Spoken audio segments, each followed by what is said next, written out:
Hi, my name is Esther Goudafer. I'm a PhD student at Imperial College, supervised by Zegarlinski, and today I'll be talking to you about coercive inequalities and U-bounds. So first, I'll start with a brief introduction. In 1975, Gross obtained the following Log-Sobolev inequality on Rn, where this is the standard Euclidean gradient, and where d mu is the Gaussian measure. Today, I'll be replacing Rn by the Carnot-Carathéodory, and I'll be replacing the Euclidean gradient by a more general subgradient that depends on the Carnot group. So I'll define this later, but this is made up of the generators of the Lie algebra of the Carnot group G. And instead of having the Gaussian measure, I'll be looking at measures that look like e to the minus u of metric d over the normalization constant d lambda. So for the first part of this poster, I'll be looking at d mu is e to the minus u of d over z d lambda, where d is the Carnot-Carathéodory distance.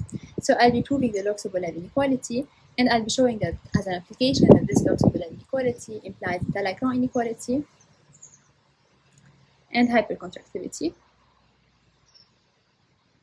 So for the second part of this poster, I'll be looking at d mu equal to e to the minus u of n over z d lambda. So I'll be replacing the Carnot-Carathéodory distance by a homogeneous norm n. And I'll explain the motivation of how we choose this homogeneous norm.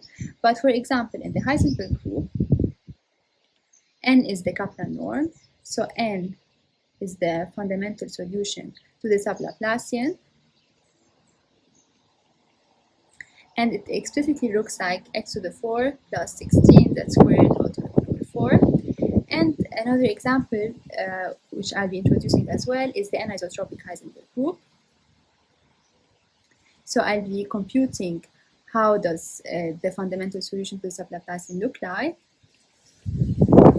And in this case, so when we have a homogeneous norm in 2010, Gibbs and Zegarlinski proved that there is no Log-Sobolev inequality for measures as a function of the homogeneous norm.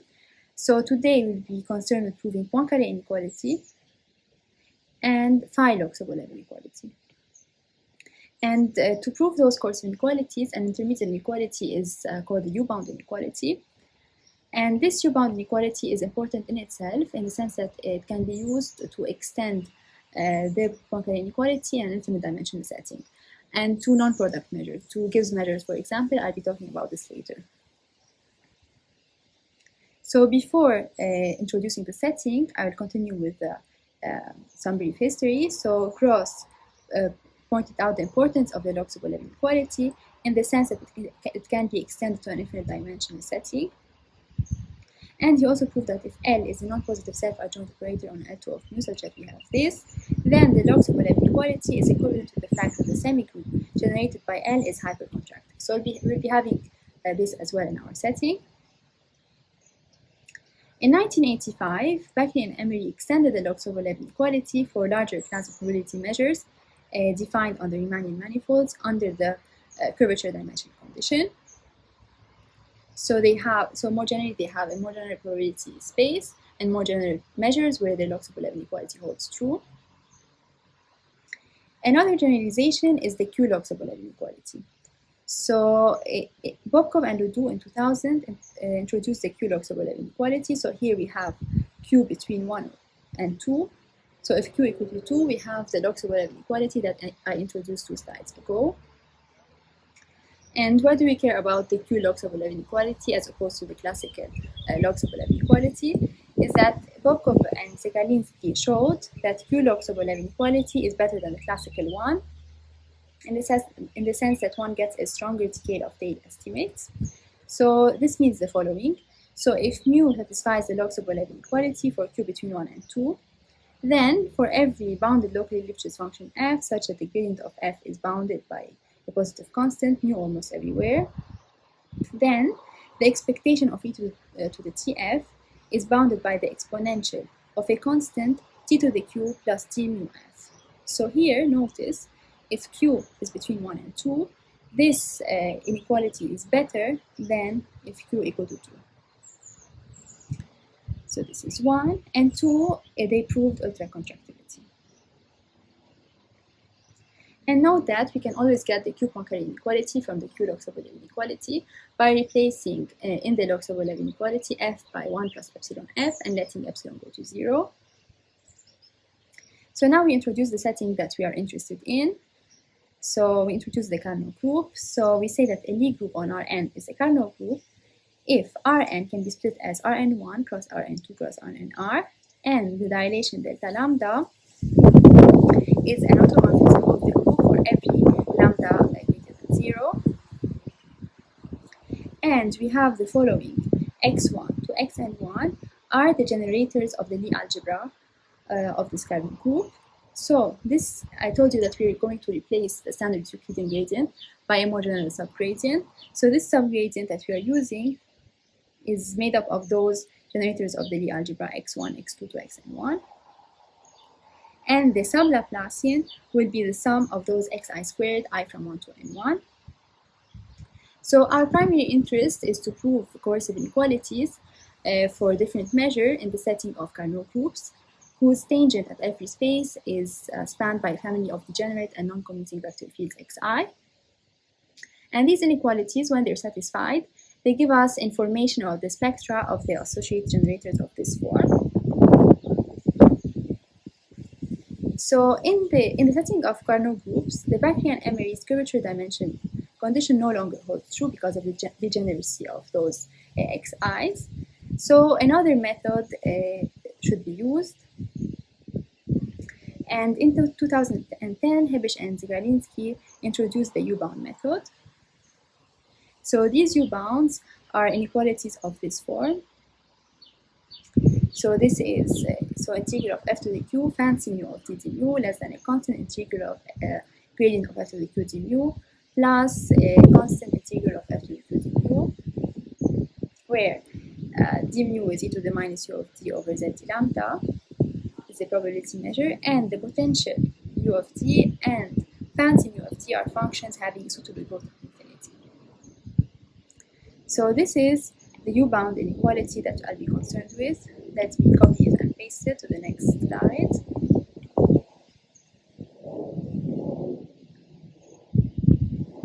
Okay, so this is the U-bound inequality, and if this fancy mu of t goes to infinity in all directions, I'll make that clearer later, then by Gibbs-Zegarlinski theorem 1, that I will not state today, I will get the Q Poincaré inequality.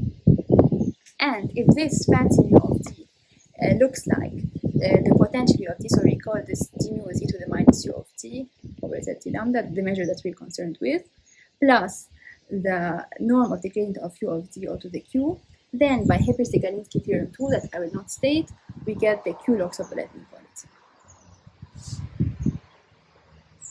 So for the first part of this poster, I'll be looking at measures that look like e to the minus u of t over z t lambda, where d is the Carnot-Carathéodory distance. So let me define what is that. So we say that gamma is horizontal if there exists measurable functions a1 to an1 from 0, 1 to r, such that gamma prime of t is in the span of those xi's. So remember that this sub-gradient is made up of these xi's, the generators of the Lie algebra of G. And for such a horizontal curve gamma, we define the length of gamma to be the integral from 0 to 1 of the sum of ai squared all to the half. And now we're ready to define what is the Carnot-Carathéodory distance. So the Carnot-Carathéodory distance between 2 points x and y is the inf of all the times t, such that gamma is an absolutely continuous horizontal path from 0 to t to g, such that gamma of 0 is x, gamma of t is y, and the length of gamma prime of s is less or equal to 1 for all s between 0 and t. So now we are concerned with proving U-bounds for the measure d mu equal to e to the minus u of t over z t lambda, where d is the Carnot-Carathéodory distance. So Gibbs and Zegarlinski proved in 2010 that we have the Q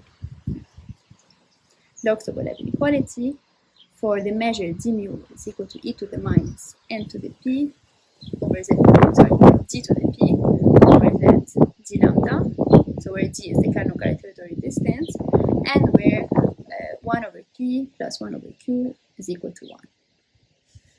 So as I said, we're looking at such measures here in our setting. And we can ignore the first part of the statement because the Carnot-Carathéodory distance satisfies those. So we have gradient of t is equal to 1 in that case, and the Carnot-Carathéodory distance satisfies condition 2. So if u double prime is less than a constant, so this u is the potential, right? So we have this to the minus z lambda. So if u double prime is less than a constant u prime, then we have the following u bound.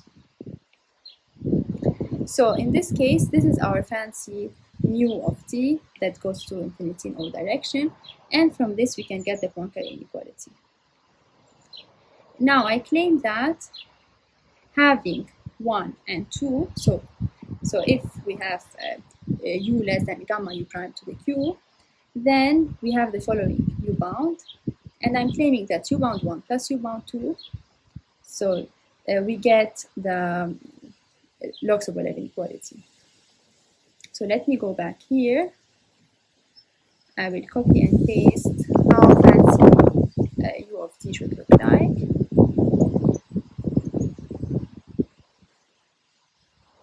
Paste it here.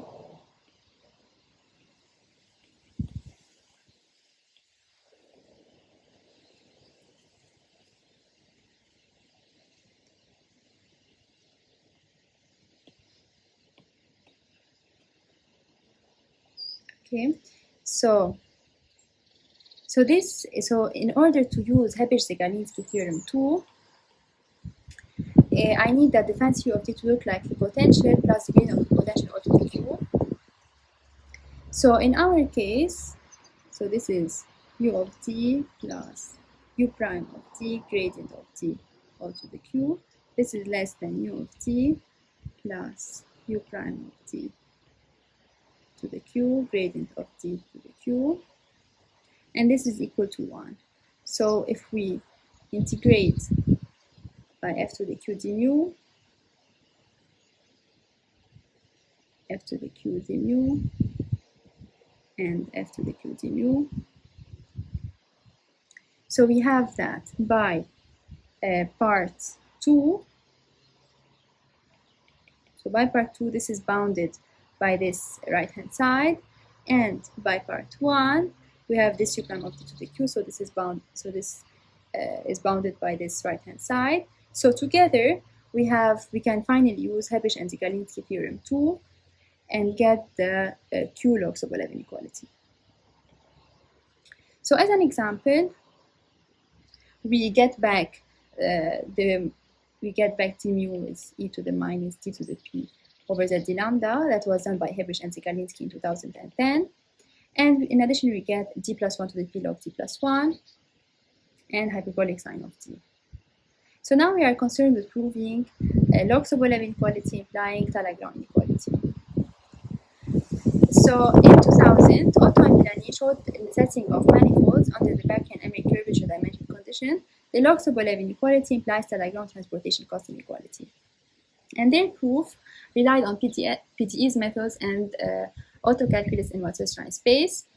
And the Talagrand transportation cost inequality was first introduced by Talagrand, and it looks like this here, where mu is a measure on Rn, which is absolutely continuous with respect to the Gaussian measure mu, where F is the relative density of mu with respect to nu, where W is the cost of moving a mass from a unit mass from X to Y, and where TW, mu nu, is the Wasserstein distance, or it's the transportation cost of measuring how much effort is required to transport a mass distributed according to mu to a mass distributed according to nu. And in our setting, so we have Talagrand showed that the Talagrand transportation cost inequality implies the concentration of measured phenomena, and his approach was motivated by the work of Martin. And later on, many works studied the links between the log Sobolev inequality, the Talagrand inequality, and the concentration of measured phenomenon, which is one of the main tools in probability theory, statistical mechanics, quantum information theory, etc. And in our setting, so we have the Carnot group G now, we have the Carnot-Carathéodory distance, and we have the P Wasserstein distance. So if P is equal to 2, we have the same inequality that I showed you one slide before. And so for the quadratic case, P equal to 2, Lot and Villani used the Hamilton-Jacobi infinite convolution operator under the assumption where the space supports a local Poincaré inequality, and the measure mu is doubling. So measure mu is doubling means that the measure of any open ball is positive and finite, and there exists a constant CD greater than 1, such that for all x in x and r positive, the measure of the ball of radius 2r is less than a constant measure of ball of radius r. So in our setting, the key here is to use the Hamilton-Jacobi equation in the setting of Carnot groups as introduced by Giacconi. So of course we replace the gradient that they have by this subgradient related to the Carnot group, which is made up of the generators of the Lie algebra. And now we are using the Hamilton-Jacobi equation in that setting. And the advantage is that we no longer need the measure mu to be doubling.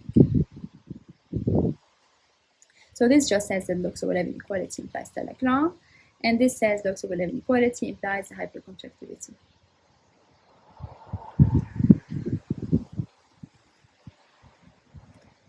Okay, so now we move to the second part of the poster, where I told you we'll be looking at measures as a function of homogeneous norms. So in the setting, so now instead of looking at the Carnot group, we look at a specific case of Carnot group, which is called the step 2 Carnot group. And the step 2 Carnot group is isomorphic to Rn plus m with the following group law, where x and x prime are in Rn, z and z prime are in Rm, and this is a standard inner product are on Rn, and the lambdas are n by n skew symmetric and linearly independent. So if in addition we have that the lambda j's are orthogonal, and in addition if we have lambda k, lambda j plus lambda j, lambda k equal to 0 for all k not equal to j, then we are in the setting of the Heisenberg group. So the Heisenberg group is a specific example of a step 2 Carnot group, where in addition to lambda being n by n skew symmetric and linearly independent, we need them to be orthogonal, and we need that lambda k lambda j plus lambda j lambda k equal to 0 for k not equal to j. In the setting of the Heisenberg group, this n, where a is equal to 16, is the fundamental solution to the sublaplacian. So this is the motivation for choosing such an n with an a between 0 and infinity. So in 2010, Inglis proved that in the setting of Heisenberg type group, with this measure as a function of e to the minus n to the p, where n is x to the 4 plus 16z squared, we have the Poincaré inequality. So notice I told you before that in this, for Gibbs and Zegarlinski in 2010 proved that there is no Logarithmic Sobolev inequality for measure as a function of a homogeneous norm. So this is why we prove here the Q Poincaré inequality. So in our setting, we look at a more general group. So we are looking at step 2 Carnot groups instead of the Heisenberg type group.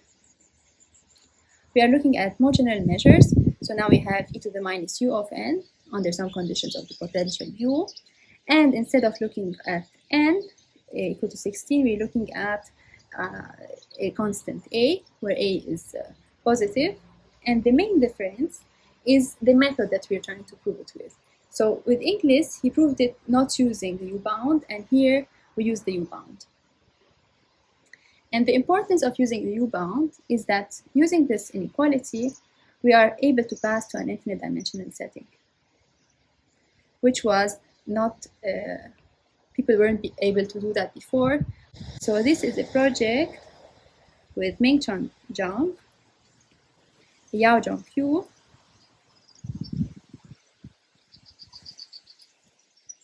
Zegarlinski, and myself, where we extend the spectral gap inequality to an infinite dimensional setting. So this is the U-bound inequality that I'm talking about. So for this more general n in the setting of step 2 Carnot groups, under the condition where g is a differentiable and increasing function, such as g double prime of n is less than g prime to the q and to the q, then we have that we have this following U-bound inequality, where this is the fancy u of n that I told you about. And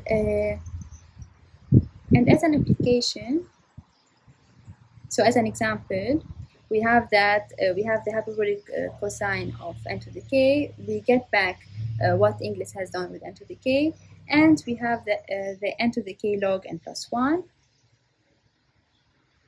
And as I told you, that there is no log Sobolev inequality for measures as a function of the homogeneous norm. This is done by Zegarlinski in 2010. So one preprint that I have with Zegarlinski focuses on trying to add some kind of singularity, either an additive singularity or a multiplicative singularity, in order to force a log Sobolev inequality. So this is just a remark. So since we don't have log Sobolev inequality, so here there's no phi, this is not true.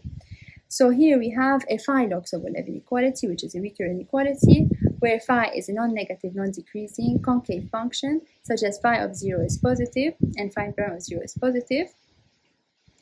Then we have the following U-bound. So the U-bound in the previous slide implies this U-bound 7, and then we get this phi log Sobolev inequality.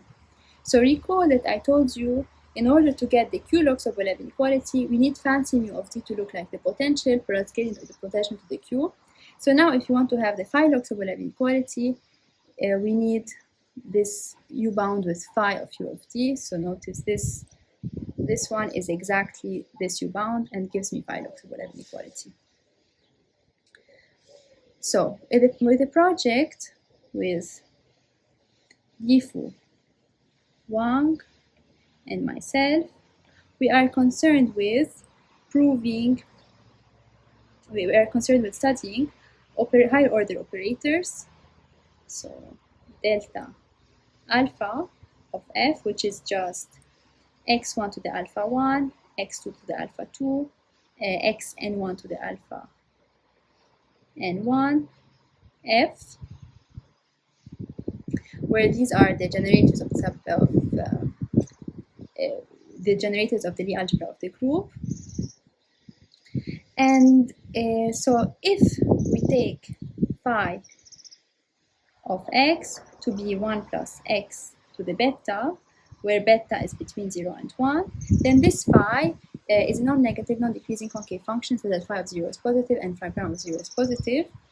And here, by the definition of how we chose phi, this mu of f to the q log f to the q over mu of f to the q all to the beta is less than this mu of phi, is less than this right-hand side.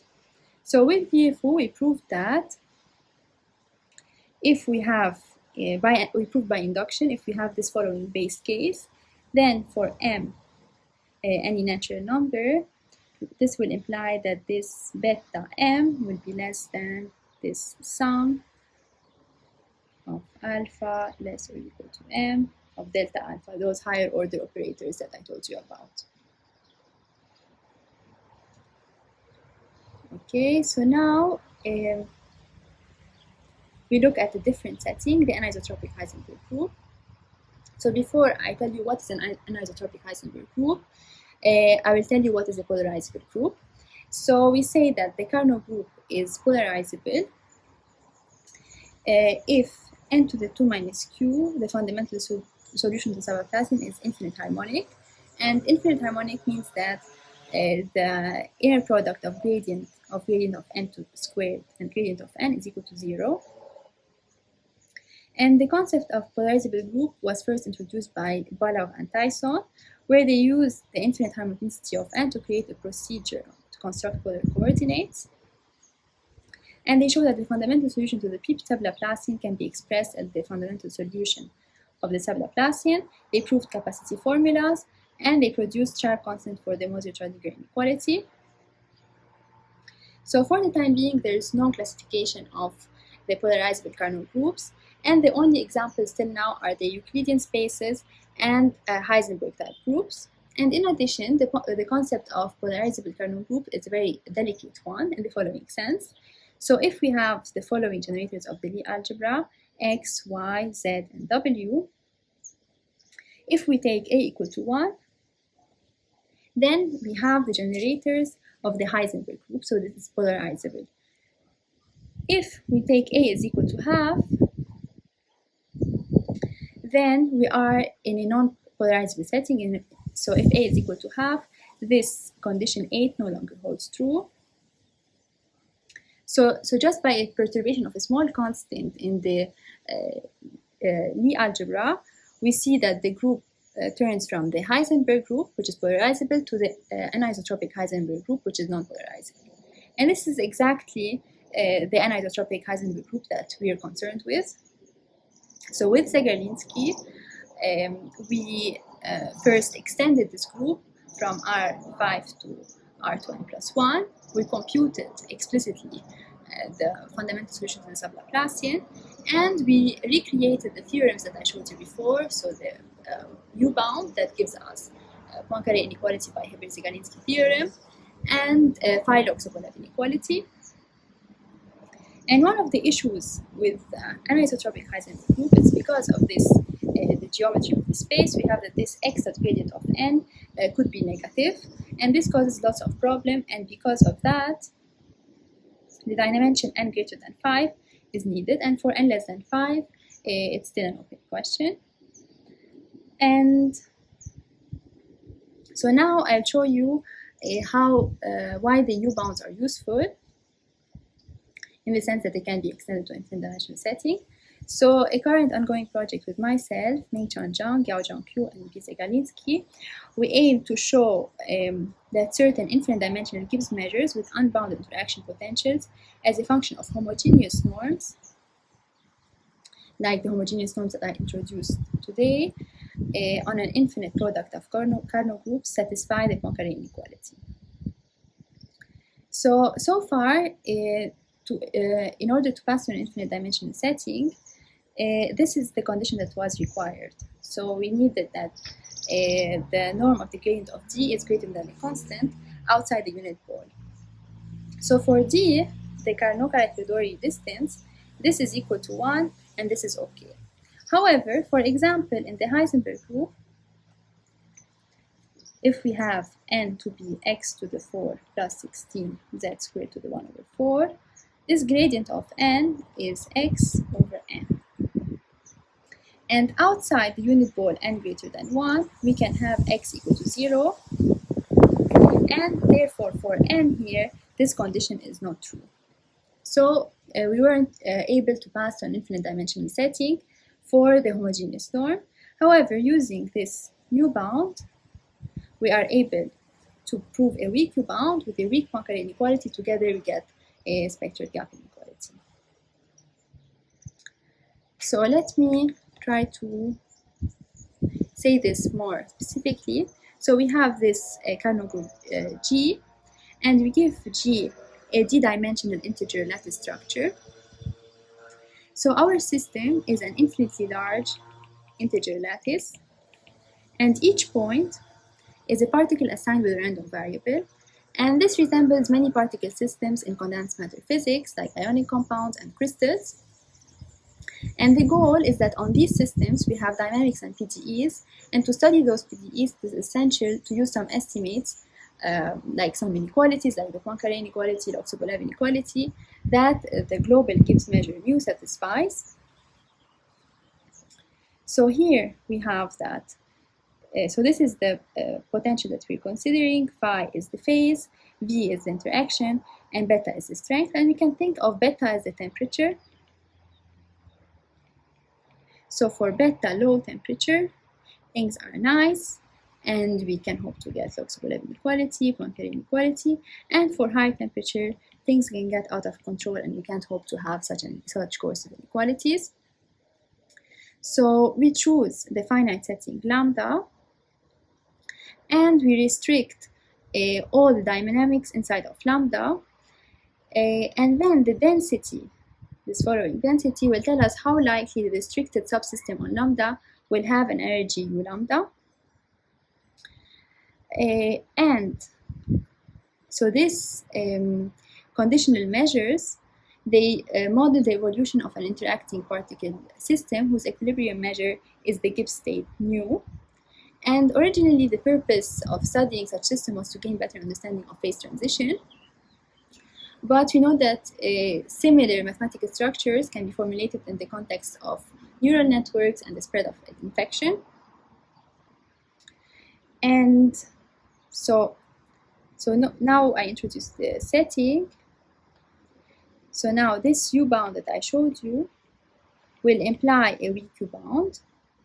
And weak U-bound means that we add this infinite sum, and where this is between 0 and 1. So the idea is that if here the site J is far away from the main site I, then this term should have as little contribution as possible. And similarly here, this was added, so this is the weak Poincaré inequality. So in other words, our U-bound implies the weak U-bound plus the weak Poincaré inequality. We were able to get the global Poincaré inequality for the global Gibbs measure. So this is everything I have to say today. Thank you very much for your attention.